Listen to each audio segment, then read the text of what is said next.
তো এই যে আমি বাড়ি থেকে বেরিয়ে পড়েছি এই ড্রেসটা পরে। তো ড্রেসটা কীরকম লাগছে তোমরা একটু জানিও। তো আমার মোটামুটি বেশ ভালোই লাগছে।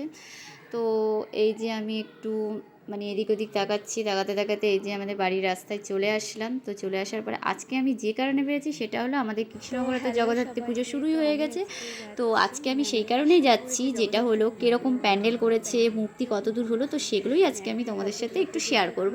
তো তোমরা একটু জানিও যে তোমাদেরও কীরকম লাগলো। তো এই যে বাড়ির সামনে যে রাস্তাটাই যে আশ্রমটা দেখতে পাচ্ছ দেখাচ্ছি, তো এই আশ্রমটাতে কিছু মানে এটা অনাথ আশ্রম বলতে গেলে, এখানে বাচ্চাদের রাখা হয়।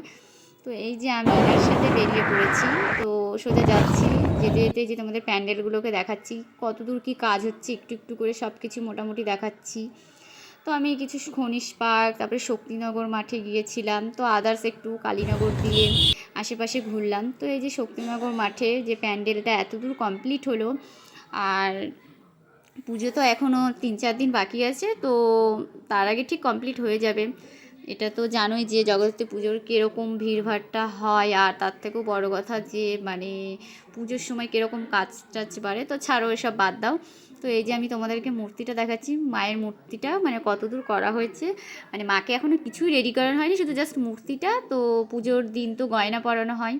আর এই যে আমি একটু চারিপাশটা ঘুরে ঘুরে দেখাচ্ছি। তো তারপরে আমি সোজা চলে এসেছিলাম বুড়িমার কাছে। তো বুড়িমার কাছে এসে আমি এই যে বুড়িমার মূর্তিটাকে দেখাচ্ছি তোমাদেরকে। আর বুড়িমার মূর্তিটা পুজোর দিন চক্ষুদান মানে পুজোর আগের দিন চক্ষুদান করা হয়। আর পুজোর দিন মাকে খুবই সুন্দর সাজায়, যেটা বলার মতো না। তোমরা জানো যে আমাদের কৃষ্ণনগরের বুড়িমা খুবই বিখ্যাত।